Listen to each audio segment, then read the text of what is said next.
Welcome, everyone. For you of those that don't know me, my name's Jeff, aka Mad Hatter Organics, and this is the Growers Exchange podcast. I wanted to start this podcast to get more information out there about different growers, breeders, and industry companies. So stick with us as we exchange all types of grower knowledge. First off, I'd like to thank our sponsors, Autopot USA, for the best plant-driven automated watering system out there. Use discount code MADHATTER10 on autopot-usa.com for 10% off your entire order. Now, let's get started with the conversation. Welcome, everyone, to the 9th episode of the Growers Exchange podcast. Again, I have another awesome guest. Ladies and gentlemen, please welcome to the show the one and the only Robcltv. He's a content creator, a vlogger, a streamer, and a master of all entertainment. He's known for his sharp wit, boundless energy, and his ability to connect with his audience in a way that's both relatable and genuine. He's here to share his thoughts, his stories, and his experiences with you, so sit back, relax, and get ready for another unforgettable ride with Robcltv. Welcome, my friend. I appreciate you, brother. Your viewers will think you like me more than you really do. So thank you for the great intro, man. That was awesome. That was good. I can't deny. We were messing around with ChatGTP the other day, and I asked it to write me an introduction for you. So Dude, that this was not all. hard. This was Yeah, AI. yeah, that was all AI generated. That was not me. I would never be able to come up with something like that. Man, that's good, dude. I appreciate you having me on the show, and I appreciate you having AI write me up a fly intro. That was dope. I need to do that more often. That was great. Right? Yeah. I asked it to write me 10 questions as well, but I'm not really scripted, and it was kind of weird, the questions it wanted me to ask you, so I'm not going to do it. Yeah, it'll probably pull about a thin air, like things that don't relate to me whatsoever. Yep. And then after like the 100th question, it'll be like, oh, that guy. Yeah. You should have just put like gap,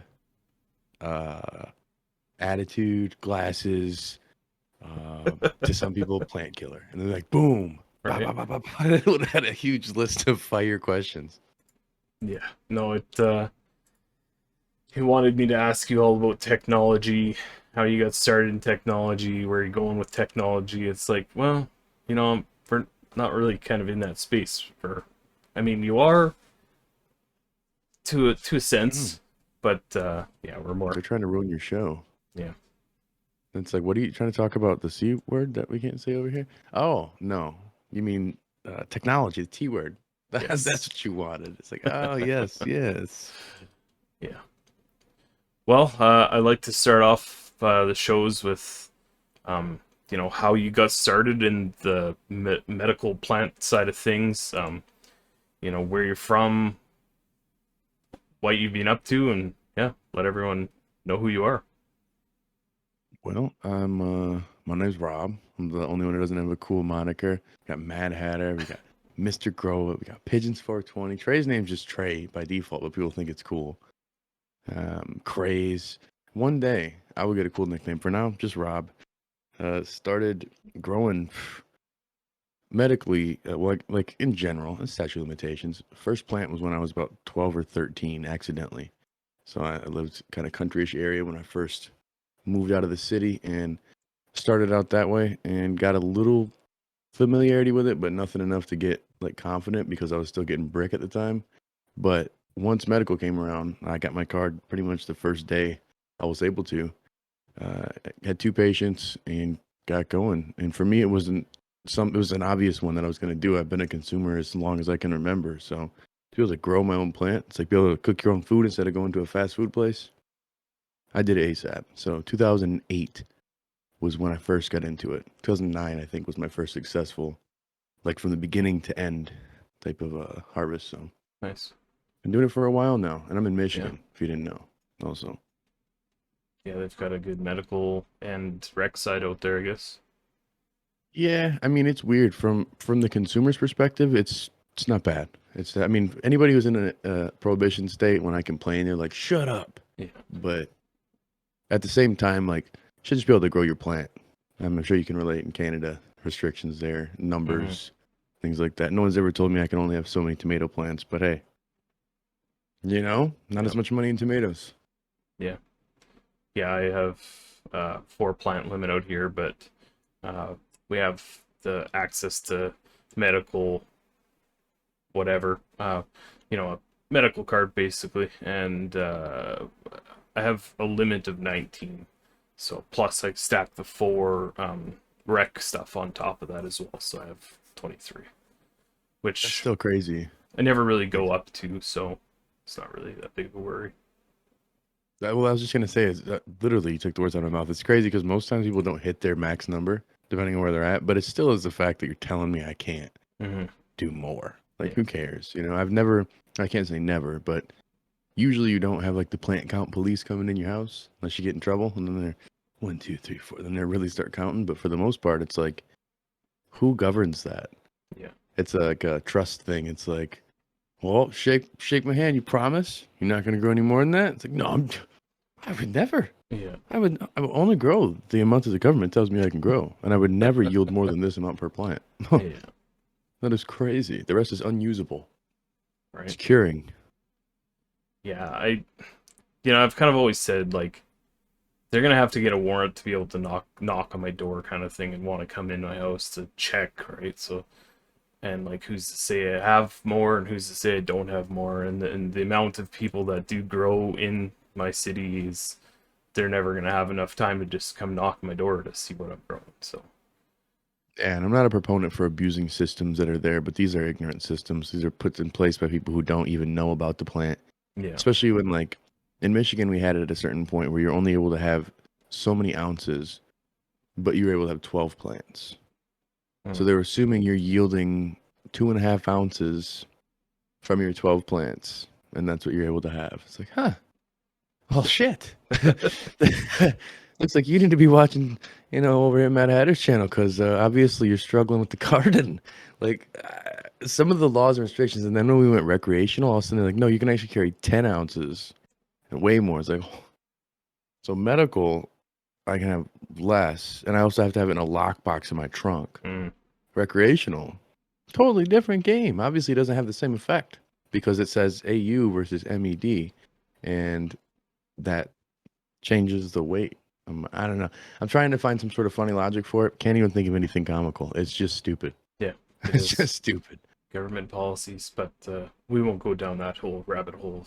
YouTube won't like that. They will shut us down. Yeah, So yeah. exactly.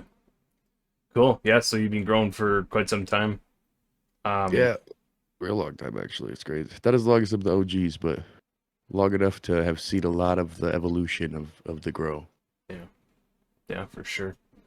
Where are you at now with the whole growing side of things? You still growing for personal and at home kind of thing?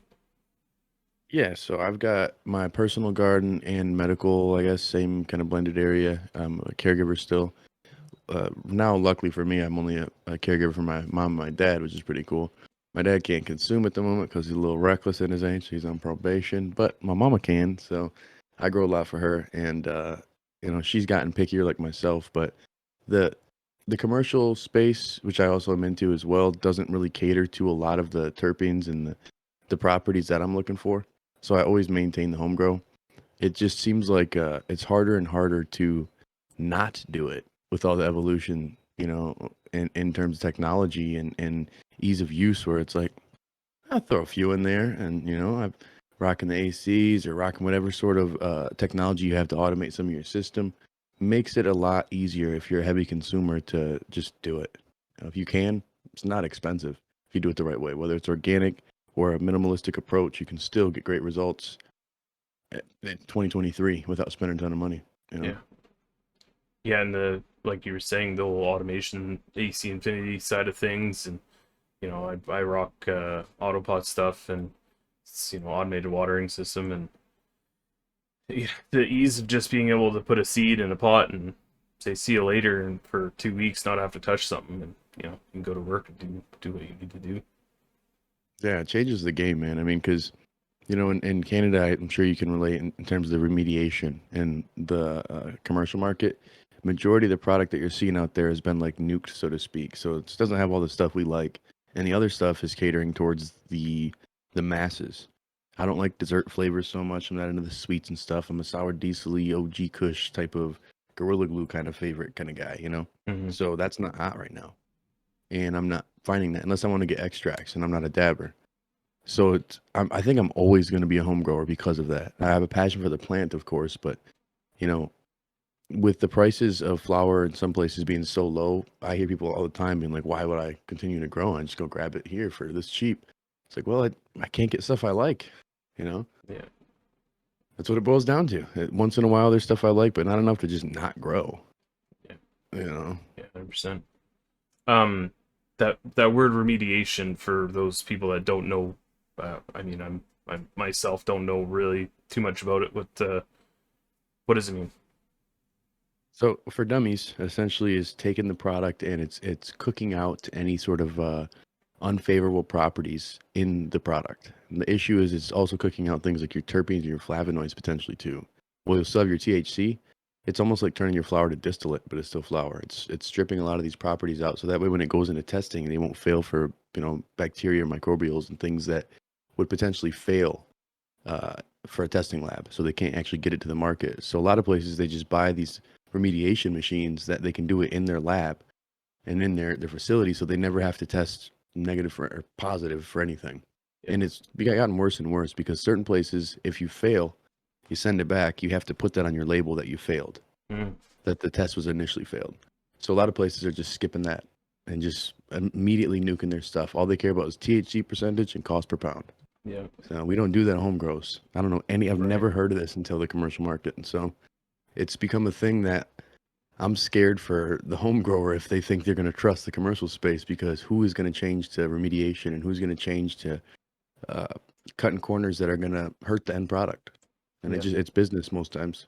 Yeah, for sure. Uh, is it kind of just like a sterilization machine, like a UV kind of light that? Essentially, Yeah. I'm not the build either sides guy on that one, but there's a place that we've checked out before. They had this big giant machine, and essentially you put your stuff in there. It's like a sterilization process Yeah. with your flour, which Ah, seems crazy to me. yeah. Yeah. Right. Like, but it's people who are like, well, shit, do we either have it pass tests or do we fail tests and have product that we like? You know, you and I be like, well, we'll figure a way around it. We'll do something else. And like, yeah, we did too. We just use remediation. It's like, ugh. Yeah. Oh, I'm sure if Ugh. I got my stuff tested, it'd fail for microbial and bacterial, testing. Stuff that we've been Only smoking because, forever. yeah, only because I grow organically, right? And microbes and bacteria everywhere, trichoderma and all that stuff. So That's where you see in the commercial space, there's not as many true organic growers as what you'd assume. And it's really the restrictions of where you go. So it's another reason to stay home grow is these things that you want to do, the way you want to dry and cure, the way you want to go about everything is tailored to home grows. Even think about growing a 13-week cultivar. You're not doing that. I'm not doing that at home grow either. no, But you're definitely not doing that in a commercial grow. I know people who will, for life, grow GMO. And good luck finding a real GMO in the commercial space that someone's growing. They don't want to wait that long. yeah, So as a home grower, you've got a lot more advantages. And I think that as long as people realize that, they find a way to make it cost effective, like you could be a forever grower, whether it's for hobby or for an alternative source of saving income, we'll say. Making income, we'll talk about that another time. yeah. And this is coming from someone that works in a commercial space as well. Like you work for Yeah. Franklin Fields up in Michigan there, and it's We're one of the you're only places I've seen doing it right, man. And it's a harder hill to climb because of it. yeah, Because we're not willing to take those shitty shortcuts. We're not willing to remediate a bunch of flour. We've only failed once or twice in the entire time that we've been operating. That's only to make it so it could be a solventless extract. mm, And at that point, it's like, you know what? We're not gonna waste the time with that. That'd be just turned to distillate. We're not gonna go and try to push flour that's been like duffed essentially. And the crazy thing with this company is with CLTV, we gave them a bad review when we started. We met them, and that's how our relationship started. Matt Mooney, the main grower, now he's the COO. Shout out to Matt. He would not take my review kindly. He's like, no, come back in, man. That was not the right product. If you didn't like it, we got other stuff. You got to come see. Yeah. And we went there, and like the way the plants were being grown, the way everything was being catered to, I was like, these guys are growing like home growers, and it's tough. I see it's really tough. They were hand watering like 8,000 plants, hand Jeez. trimming everything, which we still hand trim, but the hand Yeah. watering, I was like, I'm Yeah, barely hand watering. that's a lot of work. Yeah, and fast forward to today, I'm the only director of the company, and we've got some fire smoke. Matt's an amazing now COO. The entire team is doing their thing, but it started as caregivers. This is one of the anomalies where it's a family-owned company, started as caregivers, and we're just not huge. We look big, but we're not. So it's like in this space, it's really difficult to grow.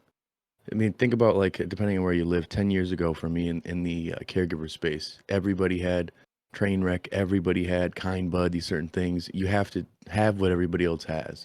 You got to be able to deliver these buds that all look like they're grown hydroponically, big fluffy trichome covered dense buds. And then all of a sudden it changed. Everybody wants purple. Everybody wants super dense. Everybody wants stuff that looks like you could squish it right away. The commercial industry is the same way, but they don't care about the end product most times. Franklin Field's one of the very few that I've seen that truly does. And I was like, well, we could change the game if we take that caregiver and home grower approach and scale it. You know, no one else is doing that. They just don't care to do it. They literally are dollars and cents. So it's a short-term cash crop type of mentality versus a long-term brand building mentality. So that's what got me to work with these guys. It definitely wasn't a money thing because now is not the time to jump into to this industry for money. That's for dang sure. Yeah, yeah, especially with all the news about prices of pounds dropping like birds out of the sky. So it's crazy, man. Yeah. Before I got in the space, ballpark was going anywhere from 2,500 to 3,000 a pound US. Now anywhere from 600 to 1,500 Yeah, US. yeah, And nothing's changed on electricity, taxes, fees, licensing, nothing. yeah, Packaging, things have gone up right. literally since like the last event, we'll say, so we don't get in trouble over on YouTube. You know, a lot of things shut down in that space of the herbal industry. We'll say it's been essential. So there Hmm. was this false expansion in sales, and the entire country, at least in the States. I don't know about in Canada if they were essential as well, but Yep. mad sales. Everybody had free money, and they're still open when all these other businesses are closed. So they could get that price point. But Yeah. then as things change, it's evened out and the market's stabilizing. And in Michigan, we hit a record of all-time high of most sales. We're number 2 in the country for sales, Nice. but we're the lowest, one of the lowest in terms of wholesale profits right now, you know? So it's a weird thing, but you know, who's winning in the end is you and I, the consumer. Yeah, We get good product for a good price consistently. yeah. I can actually say that I've never actually bought flour from a dispo. I've bought concentrates and edibles, but never actually personally bought flour. Um, I've had That's what the dispo was for me, and it always was. Is like, hey, things I don't make, I don't have yeah, access to easily. Perfect, yeah, great, I get it there. Only time it switched to flour was for Dank Nieser Boof for CLTV. It's because people are like, oh, I got this, or this from this place, and I'm like, you think that's fine? You paid 60? What? So we had to go in and kind of find out for ourselves and put it to the test and save some people some money.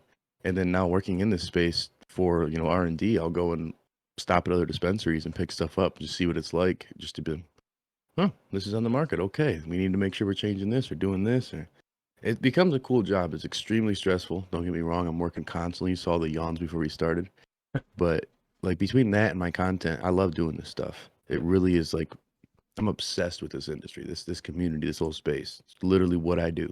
yeah, yeah. Between YouTube, Discord, Instagram, Twitter, like you guys run from the stash with P Pigeons 420 and Mr. Grow It, and then you and P do Top Buds. Yeah, your whole entertainment uh, is just blown up and it's huge. So you Appreciate guys it, have a bro. lot It's of it's followers and I love it, man. That's yeah, really what I think the passion shows. Most times you could see on my face. I read like a book when I'm unhappy or happy or yeah, whatever, but yeah, something about, with the audience and with this community, man. Like there's of course the bad seeds, but there's no other group of people in the world that I think have had such a connection over one thing, and it's that plant, that common ground. I mean, I remember I was on vacation in Florida years back, and I just had ran out of flour, and I went to go to grab some Rellos in hopes that somebody else would see me grabbing Rellos. Be like, "You smoke?" And sure as hell it happened. And I was like, "Oh, thank you, thank you." Some random dude from Ohio was there on vacation with his wife, and I was like, "Bro, I'm out of flour. I got nothing." This is before his medical in Florida, and he's like, "Man, I came down here to trap, bro. I got this, and this." I was like, "Oh." Yeah, Huh. And perfect then we timing. became buddies and still talk. And then I've met people over the years, and our biggest thing that brought us together has been the plant. I mean, look at you with Emerald Hills. You know what I'm saying? Like you're Yeah, one of the homies, and we do stuff together. What initially brought it was the plant. yeah, You know what I'm saying? Like me, Pigeons, and Chris, me and Trey, like started with the plant, evolved into more. You yeah. know? Yeah, I originally ran into you guys through another person that we no longer talk about. Uh, I think you know who I'm You talking who we do not about. speak Yeah. of. um, and and I started watching you guys play Grand Theft Auto roleplay, and it was hilarious. And so I had to join in, and then I found out who you guys actually were and like what you do, and it was, it was because of the plant that we all met, and yeah, now you know, I like to try to help run a Grand Theft Oh, Auto dude, you role do, playing man. server with you guys, but yeah, and if anyone is listening and does a GTA RP, Rob is an owner of Emerald Hills RP, and yeah, we have quality RP, and Yeah, I mean, it's these such an glasses awesome are for a server. reason. We're nerds, man. Yeah. Jeff doesn't wear any. Yeah, he's gonna eventually. The more he Oh kicks yeah. it with us, the more nerd he'll become. Yeah. And it's fun, man. That's it's the common ground, man. It's that thing that bonds us, you know? I think it's all over the world. There's no language barrier even. Like you smell that, you see that, and someone's like, Yeah. "Hey," if you know, forever since I was a kid, man. Like I always met people via the plant somehow. Yeah. It's awesome. Yeah. It's such an amazing community. I've met It more really is. friends, um, that I talk to on a daily basis than I do my own friends that live a kilometer away from me. Being Yep. Canadian, I'd say kilometers, not miles. Canadian miles is what we call those. Yeah. Oh Like yeah, there you K. go. I think it's really the difference between a lot of places is like we've been suppressed and kind of segregated as a whole, where you got to hide what you do.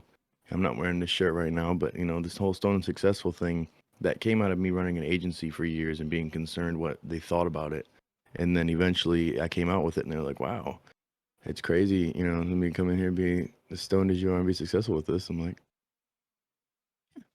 "Yeah, Yeah. I am stoned and successful. Like you can do that, man." It's like it Yeah. doesn't hold you back. The plant should be a good thing. It shouldn't be a hindrance. Yeah.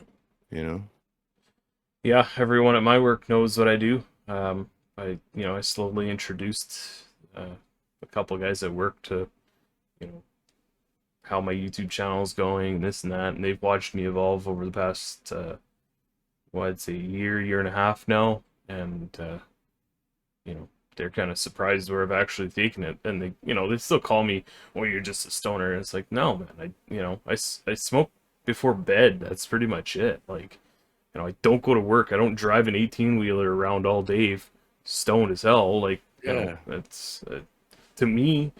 I mean, to each their own. I don't care what you do, but to me, it affects my driving ability, so I don't want to. So Yeah. Well, and that's the thing is like, it there's a different reaction to everybody. I know some people who won't smoke because they get bad anxiety from certain cultivars. I think it's all of them, but it's just in general. I know some yeah, people who get almost drunk high. Others who've had times where they've almost passed out from just getting lightheaded. So like, it's not the same for everybody. Not one size fits all with this. But there is just the one thing that does fit all is the fact that you can find a piece of it that's advantageous to you, whether it be for medical purpose, recreational, financial, just a hobby and a passion to grow the plant.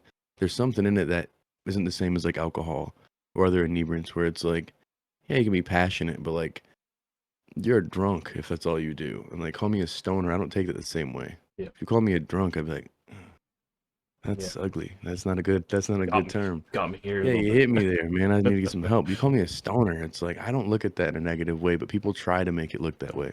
Not at all. Like she's just a stoner. It's like I don't identify as one thing, but okay, yeah, it's better than calling me, a negative thing. I don't know. I don't look at it in a bad way, Yeah. but there is that negative, like sharp jab and like stoner. It's like, okay, Yeah. pillhead. That what do you call it? It's not stereotyping, but stigma. Old school Yeah, stigma. the stigma is still there. It really is. Like when you hear like a group of stoners, you think like Shaggy from Scooby Doo. Yeah. Like just like you never really think just like why would you mention that? Why would you say a group of stone? It's like, you know what I'm saying? Or like that person's a stoner. It's like, do I give off that vibe as just a stoner? Oh, because I use the product, I'm a stoner. Yeah. But Okay. do you see how successful I am? That Yeah, it's doesn't like I'm go doing anywhere. totally fine, Okay. man. Like Yeah. seem to be doing all right financially, man. My bank account doesn't call me a stoner, but hey, it's okay. And Yeah. if it does, it's in a positive light, you know? Yeah. Cool. Well, I guess let's try to lean this towards like how you grow. Um, you say you still grow at home. What what kind of stuff are you using? Tents, lights, all that stuff. So I've got a 3 tent setup. Currently, right now, I'm doing one tent has an organic. I'm using the Build a Soil Boss blend, Oh, the nice. Boss 3.0, so Build a Soil 3.0. Nice. It's like the handcrafted version, the one do it yourself. And Yeah. then I've got another tent that's I switched back to soil. I was using cocoa for a while. Traveling makes it a little tougher when you got something that's so finicky. So I Mm. switched to soil, a little more forgiving, and I'm running Ventana Plant Science in that other area. So I've got two separate setups going. With the auto flowers, I'm doing the build a soil mix. So just simple, easy water, boom. And what's nice with that is like I'm just kind of it's like my testing ground, you know what I'm saying? So I don't have to do as much guessing, so to speak. Because with these autos, they're so damn finicky. Like when I was doing it with cocoa, I have to spend so much more time to get the results that I want versus just having my media that works for me and now I just gotta train the plant. Yeah. Way easier. The difference I feel like between the two is like one's like my production ground where I want to make sure I have enough flour consistently, and one is like my playground where I can just throw different stuff in and get some content. I've been doing a lot less like bulk grows, so to speak. I've been doing more pheno hunts. So I'll have, Mhm. a version of this, a version of this, version of this. But the past 6 months, I have not found any keepers. None. So I'm chilling out on that, getting some cuts and going back to what I like because I need to have some smoke I enjoy. It's really Yeah. difficult when you pull like 8 different versions of one cultivar and you only like one version of those. Like, and you smoke all that up in a week. Yeah. Well, I do. I smoke a lot. Yeah, you So do. with my 310s, so I'm still rocking LEDs. I've got everything wired to AC Infinity's Controller 69 Pro. I've got their inline fans, um, oscillating clip fan. I mean, pretty much everything AC in there. The only exception would be I've got Chilltech LEDs in my main tent. So I'm rocking the X6 Chilltechs. Nice. And what It's a else pretty beast special? Oh, I system. just got the that fogger in, Oh, fog and the grow, mini fogger. uh, Petra Tools. Yeah. Yeah, yeah. Yeah, I got one So of I'm those trying too. that out. Yeah, they're That's the pretty only sweet. new addition. Good Yeah, I for like it. foliar spraying and good for IPM sprays. Yeah, they Yeah, really yeah, atomize those water and get them all over the place instead of just a little hand pump mister. yeah. It's way better. Like in the fact that it covers the plant properly versus just big triplets all over there. Yeah, You know, for sure. I dig it. Yes, I Um, mean pretty simple growing process, I'd say. yeah. Yeah, You said you were using Ventana Plant Science. yep, Uh, that was from the guys over at the Growers Network. Nate and yes, them, I sir. guess. Yeah, Yep, been yeah. running that now for a full pull. I did my 4x4. I harvested last month of the last white truffle run I had, and it was good. I mean, I'm maybe cynical, but nutrients are nutrients are nutrients. You got a complete line. Your plant's gonna be good. Yeah. I have just never seen. I mean, from House and Garden, Advanced, Humble Secret, Dutch Pro, um, BioBiz, House and Garden. I already said General Hydroponic. I mean, I've gone through a lot since I started. A lot of it was just for content for CLTV. and I have never noticed a massive difference. I've Mm, noticed where like one, I use less bottles and get the same results, where I'm like, dang, that was great. And I use others that it seems like it takes more of the liquid, because it's more diluted. But the end product, I can't say that I've noticed a difference from any of the nutrients, and that be organic too. If I have a complete line, micros, macros, my end product is terpene, great bud structure, everything that the best characteristics should be out of the plant. But if I try to skimp at any area, you notice it, especially when you go from complete to incomplete. That's where yeah. people will say like organic blows synthetic out of the water. It's like, yeah, because you went from a full line to like general hydroponic, and you're like, yeah, it's trash. It's like, yeah, or Fox Farm. It's like, well, you needed more. Yeah. You're going with the minimal. That's why you got minimal. Yeah.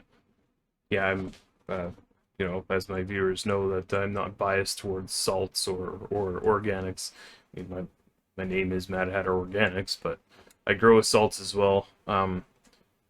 I've found I've used the product before. I'm not going to mention their name. I don't want to knock them down or anything, but used the product before, had issues with, CalMag issues and the typical little things here and there. But after switching um, to Psychonutrients, Psycho hit me up and they wanted to send me out some of their stuff, and I said, "Yep, sure, I'll try it out." And I've run couple runs with them now, and haven't had a single issue. They're amazing clean. They call themselves pharmaceutical grade clean. I don't know how far you want to take that, but um, Yeah, I I mean, don't quote me, but I'm pretty sure that their founder used to be affiliated with Advanced, oh, okay, so they know their stuff. yeah, They know their stuff. They had some reps come into the grocery store that Trey runs, and Trey ran it for a little while, and I definitely will say they got some solid stuff. I yeah, know they had an issue with one specific nutrient in another country that people were freaking out. They had PGRs in it, but that was like I think a third party situation. But I've never seen anything bad with them. I feel like they're more like the people's advanced nutrients, where it's like the complete line, everything you need, a little pricey, yeah, but you get great results. You know what I'm saying? Same with like House and Garden, any of these top tier ones. Difference is they're not like a mega corporate, crazy money type of company. So I mean they're big, but not like well, yeah, they got bought out by Hawthorne, so yeah. I'm wah, actually wah, gonna have wah. Anthony from Psychonutrients Canada come on the show next episode. So Oh, uh, Anthony. I know it's You gotta get that bag. I get it, yeah, man. But it's like some people don't know the whole story of They just know Hawthorne. They don't realize Hawthorne's connections and yeah. what they do. Yeah. You Well, yeah, know, you came out with that one video about Hawthorne and Scots and all I had that some people say it thing, was but a hit piece. It's yeah. like, what? I said good shit in there too, man. Like, I get it. I get why people hate on them. I get why people, you know, like working for them and stuff, but yeah, it's morals at the end of the day. yeah, I mean, it is what it is. And it's like, not everybody will agree with these things too. They'll be like, hey, it's a subsidiary, it's a separate company, it's not the same people. Yeah. Yeah, but the same people are getting that money. So Yeah. that's my biggest issue. But I mean, what isn't, I'm sure somehow anything we do, even the platform we're using here is somehow making somebody else money who shouldn't be making it. It's Yeah. tough to avoid giving money to evil people, so to speak. Yeah, and that was like when Psycho reached out to me, was all on board with them and they were awesome. And then like probably about 2 months later, they were like, "Yeah, we sold to Hawthorne." I was like, "Oh, damn it!" Like they're good quality people behind it and everything, and like their nutrient line hasn't changed. They're still good product, but it's now in the hands of somebody that doesn't need that money anymore. They've already, Devil. yeah, the devil. Yeah, But that sucks. That's a bummer. Well, we found this one out live. I know, I had yeah, no idea. yeah.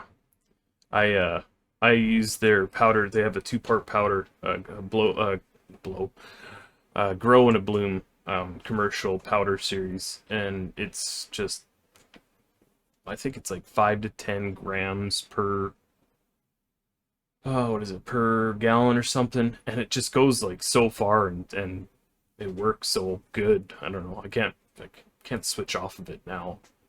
So No, and that's the problem is once you get used to something, it's it's tough, man. I know a lot of people who swear by that, like, man, I love general hydroponics, and I'm like, oh, Yeah. they sold them forever ago, but they're like, yeah, that's what it is.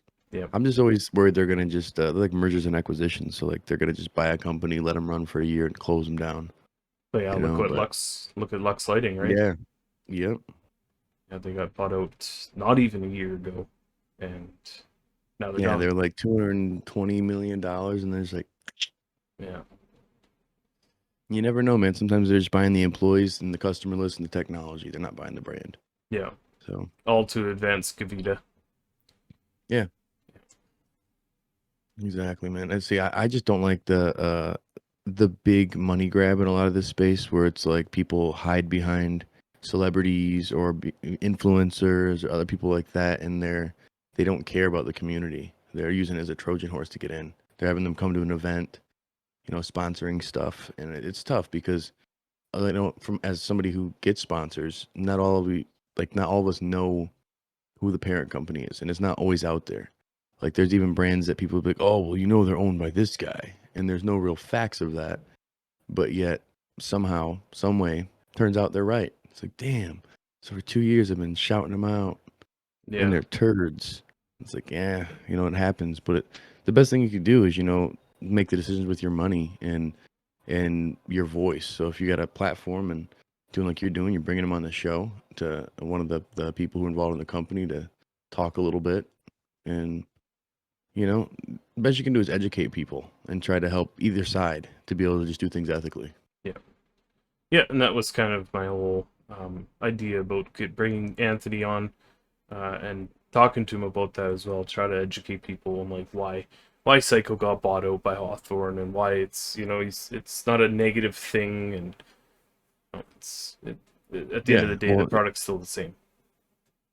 a lot of these companies and a lot of people, like I said before in that video, is um, you get to a point where you're trying to expand and your goal is potentially to be bought out. And your goal is potentially to scale internationally. And sometimes that company, just like signing a record label, you know, they're the way for you to get to that next point, for you to propel to the next area or to get your product in the hands of more people.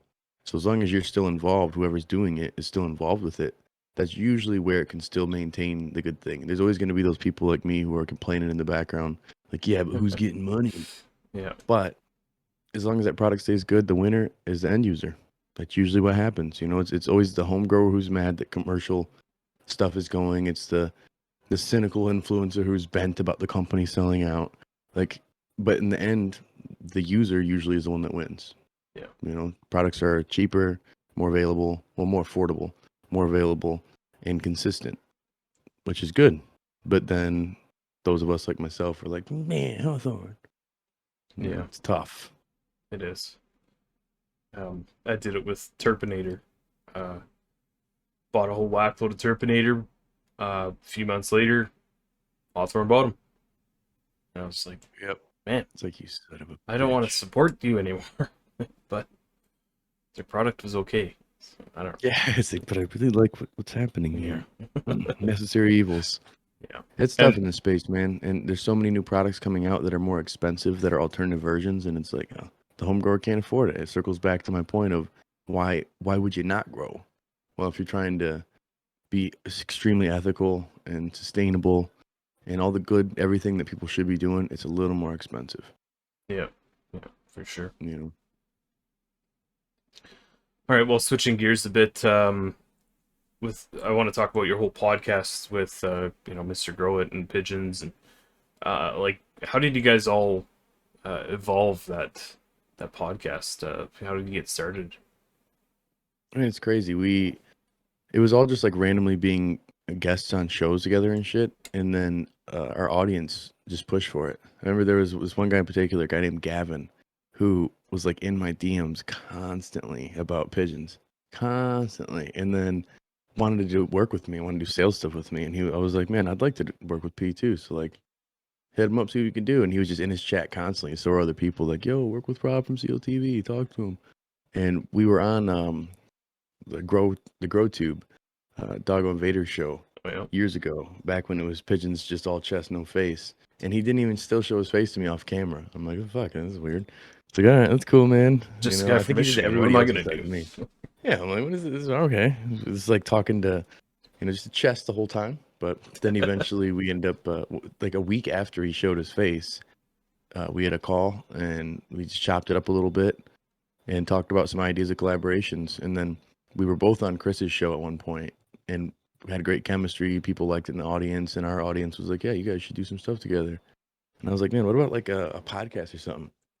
It's like, let's get Chris on the call and see what we could do and see maybe we could throw together a show and run that. And Chris was like, Mr. Grow It was like, I don't know if I have enough time, guys. Like, I don't think I can commit to that, you know? Yeah. I was like, well, let's just do it like once a week. We'll record it, and then we'll just put them out. We'll do like a bunch of episodes in one day. So we'll just film them all and put them out. He's like, all right, cool. Sounds good. So we started doing that. And then eventually Chris started liking it. We were getting good results. And he's like, why don't we just stream it? And we go do it twice a week. And I'm like, oh, Mr. No Time. All of a sudden I was like, let's do more. Yeah. And let's do even more content. Let's do clips. Let's do this. I'm like, boom. I love it. And it's expanded to, these are my best friends, like people I kick it with hard. And, currently Chris is dealing with the loss of his father. And it's like, we were actually all supposed to be together this weekend.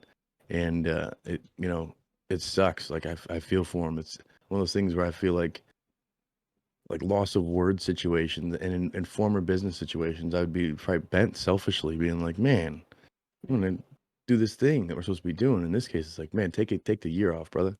Yeah, I You know what I'm saying? messaged Like, I him. truly care about my team, you know? Yeah, yeah, I messaged him on the weekend there and gave my condolences. And, sorry for loss. Yeah, it's a hard thing to go through. I'm dealing with it Yeah, I with couldn't my imagine. dad as well right now. So Sorry to hear, brother. yeah, Like, it's something it happens in everyone's life, but it's like never easy, no matter you know, what point or how it happens. And to be able to have people who you can relate to in the space is rare, who understand the like lifestyle, so to speak, of being a content creator and family person and entrepreneur or even working a regular job. All these things people don't understand unless you know someone else who can relate in this space. And like the fact of being another content creator who's been doing this for a while, who's got the ups and downs, the mental side, like there's not many people who you can relate to other than those of us who do this. It's an anomaly. It's like we're on TV, but not on TV. It's on the internet. You know what I'm saying? And people look at us like we're somebodies, but we're nobodies. We're just regular people. But yeah, somehow we all have to maintain this mental side of things and effort and ethics, and it's tough, man. So it's good to be able to surround myself with people who care, and even like yourself, who are on the come up, making this happen. You know the grind. You know what it is to edit and fight against the algorithm and come up with content ideas, and also maintain relationship with your family and life, and getting yeah, out behind the computer, like. It's great that I've been able to connect with the whole crew, because I didn't have that before. yeah, yeah, and it all goes back to the plant has brought us all together. Exactly, man. People I never would have known. I mean, Pigeons lives in Canada, and Chris is in Nevada. I'm in Michigan. Yeah, You know three what I'm parts of saying? the world Like for you're in sure. Canada. Everybody who's a part of Emerald Hills, the back end team, all Canadian. Like how you know what Yeah, I'm saying? That's crazy, dude. But it's like what's brought us together is the plant. yep, yep, it truly has. All right, so where where do you think everything is going to be going in the future for you? Do you guys have, as as a team or as an individual, do you have big plans coming up? Um, Yeah, man. what We've you got got a going? lot. Like CLTV, we're working on our studio here in Michigan, like a full on spot, less digital, less like that. It was easier before Trey had a baby for us to be able to film over his place, make that happen. But now with Little Strongs, it's not as easy to film the content. So doing things digital, I don't have as much motivation unless I'm talking to someone in a different country or state. Like I want to just drive to you. So me, Wink, and Trey are working on getting that going in the next couple months, and then me and the boys from the stash also are going to be more together in person. I'm always the one who leaks everything, so I can't leak too much, but we're going to be doing a lot more in person, we'll just say, and really evolving how we do our content.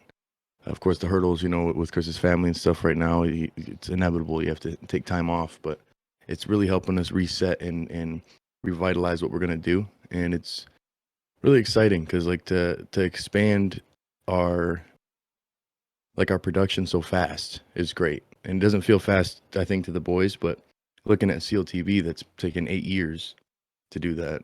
You know, to be able to do it in a year plus, maybe 2 years. I don't know how long I've been doing from the stash now, but it's definitely cool to see. And it's the difference is having multiple people working towards one end goal versus doing it myself. That's been the hurdle for the last 8 years. And it's, well, not completely myself, but the business end and the back end that's me.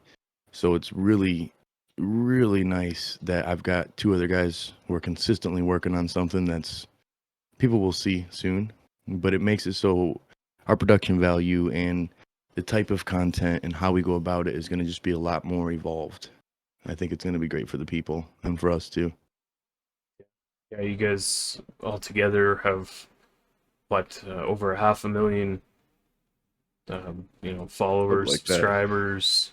I'm not gonna lie, I stopped after 100,000. That was my goal. Like I had it written down years ago, was to hit 100K. I thought that was like the platinum plaque, and now everybody's got like million and shit. No one cares about 100,000. But it loses its impact once you get there. You know, it's kind of just like, what's next? You know, and then I literally don't even know how many subscribers I have right now.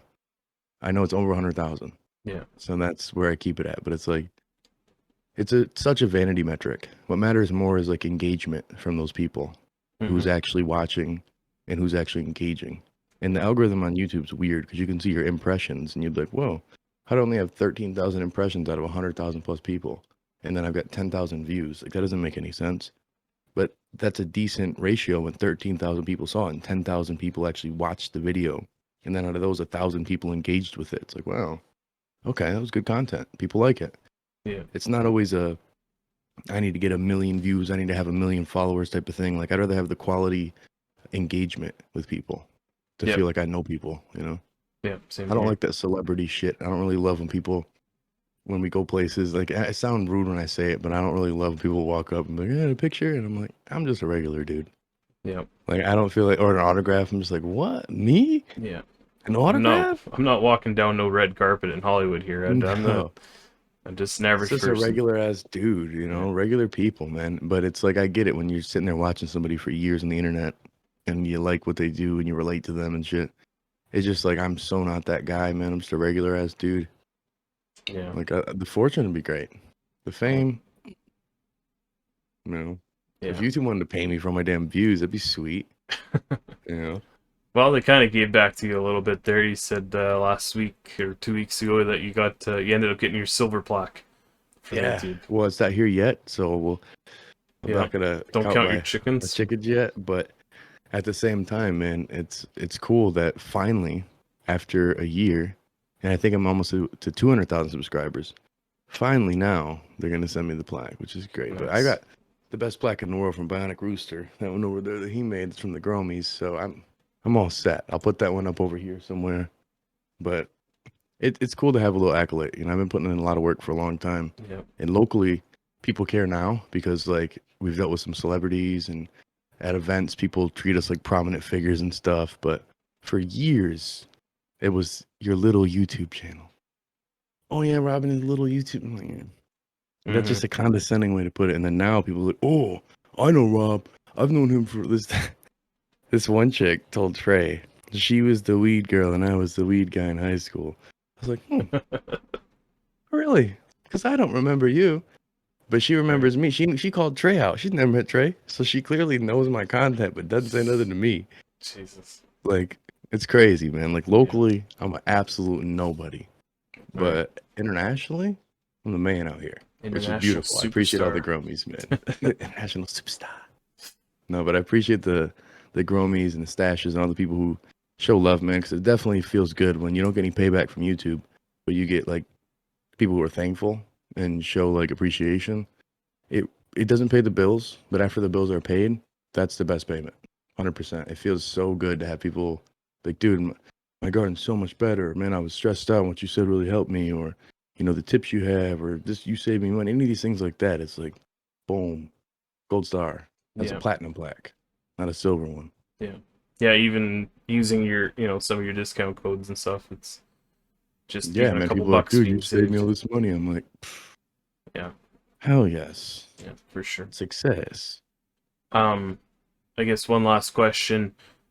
what kind of words of advice do you have for someone that's getting into this type of content creation, uh, starting off as maybe a beginner, or has someone like me that's been doing it for just a year now? Uh, don't show your plants on YouTube, and Yeah, don't use the C word. All those little stupid things like that, those are so crucial. And it seems like, oh well, I'm not going to grow with that. Well, you'll for sure not grow if you're age restricted. If all your content's age restricted, people won't see it. It's only fed to a small percentage of your audience. So you really got to tiptoe around that side. But then you also need to pay attention to how you make your content. Like in my stuff, you'll notice I'll like have a lot of cuts. I'll have some music playing in the background. I'll have animations pop up. I'll have cut scenes, things like that. It's all pattern interruptions, and it's all things to make sure people stay focused and they're not bored. And like if you watch people like Peter McKinnon or Gary Vaynerchuk, um, there's a lot of people on YouTube, man, and they give tips and tricks on how to make better content.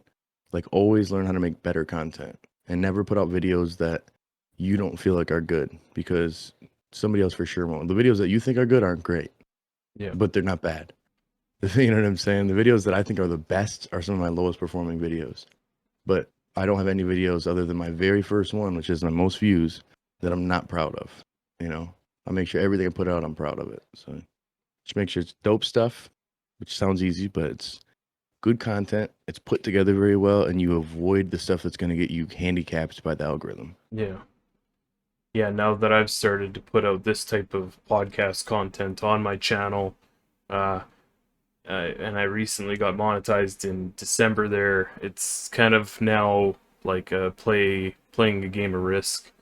Uh, I'm going to be very selective of what I put out for garden updates and stuff, but I still want to give my audience that type of content. But I know it's gonna might maybe come to bite me in the ass eventually. So that's why I have my other YouTube channel, the Growers Exchange podcast YouTube channel. So I slowly gonna be moving everything over that way to eventually build my audience over there, and then I can use this channel for garden updates and plant talk and stuff. So Yeah, I mean, like, and it's another thing too is like there'll be that handful, the vocal minority, of the audience who's like, "We're here for just garden stuff." I'm like, damn, why don't my views show that? Because then when I do a garden update,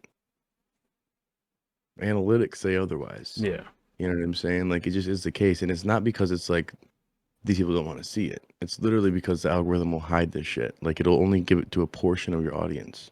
yeah, It's crazy, man. Like I have not seen one update from Pigeons until he started to not show plants. I don't get any notification. I have to look for him, and I type in his whole name, and I don't find it unless I do Pigeons 420. I can't just do Pigeons like I yeah, used to be able to. And same with Mr. Grow It. If I type it in, all I find is Garden Talk. Never his main channel. It's like YouTube consciously is hiding uh C-word education. I feel like it's really weird to me. I don't know if it's a conscious thing or not, but you show one plant, you're age restricted immediately. yeah, yeah. Honestly, and I shout haven't out to even. Jeremy, unless you're builder soil, man. Those Oh, right. guys, Jeremy is getting away with it all. I love the fact that when we first talked a long time ago, he did so good at just educating, talking to the camera, where I'm like, damn, you're the owner of the company. You know what I'm saying? Like, dude, you should just do this. Like, and then thank God he ended up just doing that. Not that I'm the person who pushed it, but I'm like, you don't need sponsoring people. Just start putting the videos out. But Yeah, it's like such tight, good information. If someone's gonna get through this shit, thank God he can at least get through. But like people like Mr. Canuck who make, the Weed Spielberg of the game, that amount of editing and that amount of work should be seen by all 900,000 people who subscribe to that channel literally for that work. But hmm the fact that you have to dance around the algorithm to get people to see it, like, to get 10% that's of your horrible, man. subscriber audience. They're on this platform, well, not only, but they're subscribing to you because they like your content, Yeah, not because they're like, oh, well, if he didn't show the plants, I would enjoy it more. But YouTube's decided, let's decide for them. yeah, Like it's frustrating, man. I really feel like it's just an algorithmic thing and it'll change over time. But right now it is tough. It's very, very tough to be able to put out the content you want or that your audience wants and be successful. yeah, You know? yeah. And to to be able to go off that point is if you're not watching a certain person, like say I'm subscribed to your channel, if I'm not watching every single one of your videos that you put out, even if I have that bell notification turned on to notify me that you're putting it out, eventually the YouTube algorithm will pick that up that I'm not watching your channel anymore, and it will turn my notifications off. And I won't get notified that you're putting out videos anymore. It's like, Happens all the time. Like, I mean, channels that I actively watch all the content. I just all of a sudden I'm not getting notified. Like, I watch this show MMA on Point on YouTube all the time, but haven't had a whole lot of like YouTube time to hang out. I don't get one notification about that show or Street Beefs. I haven't missed a Street Beefs fight ever. I don't get notifications. gallon, yeah. Like, I don't get it, man. Yeah. YouTube. Yeah, and that's kind of why I like platforms like Discord and whatnot. You'd be able to throw the notifications out there saying that you've posted a new video, and at least those 100 to 3,000 people in your Discord will be able to get some sort of notification. Yeah, people who want to see the content, it's tough. That's why people make things like Patreon and other platforms. It just sucks to have to charge money for content, you know? Unless it's nudies. Yeah, oh yeah. Yeah, unless it's one day we'll get there, Jeff. Cheek clapping video or something.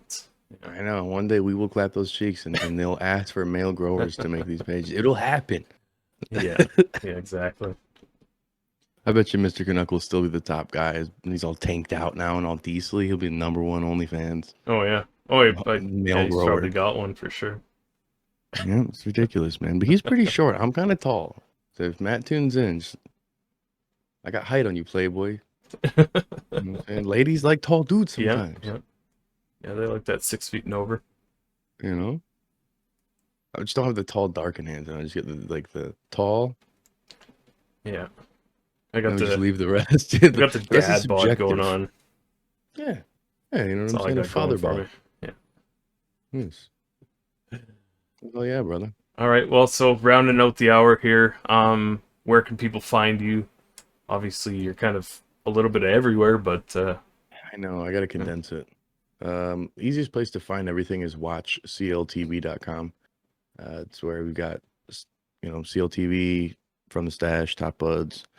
Got Rob vlogs up there. I'm actually not doing my vlog anymore. I might do it eventually in the future, but it takes me way too long to edit. So, but if you want to see old epis, travel and stuff, it's Rob Vlogs on YouTube, CLTV on YouTube, From the Stash on YouTube and also streaming platforms, and Top Buds also. And then I'm over on Instagram at RobCLTV. Nice. Yeah, and I'll leave all that in the description notes below. To the YouTube websites. Yep. Yeah. We'll do everything. Yeah, the websites. I got in trouble for my own website. Oh. Until I was promoting it because I had a video on there that was taken off that said where you can get beans. So be careful there. Yeah. But yeah, YouTube, Instagram. Yeah. Don't want to bash them too much, or maybe I'll get age restricted too.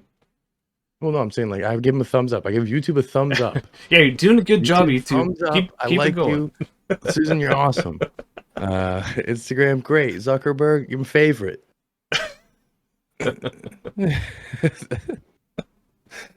Well, man, I appreciate you coming on the show. You're one of my biggest platforms so far on the show, and I hope to have more. Mr. Groat said he's gonna come on. P said he's gonna come on, so can't wait to have everyone. Maybe maybe one day we can have a 4-way here and dude, that'll get real. It's real hot real quick, but I'm down to do it. Yeah, perfect. I'm down. Awesome. Well, we'll make a plan. But yeah, thanks again for coming on, and for everyone watching, please make sure you hit that subscribe button. Go over to my other channel, the Growers Exchange Podcast. Subscribe and watch, like, share, do all that stuff. Comment and give me a nice little review and rating on all the podcast platforms. So, but with all that being said, thanks again, Rob, and absolutely, brother. We'll see everyone on the next episode. Peace.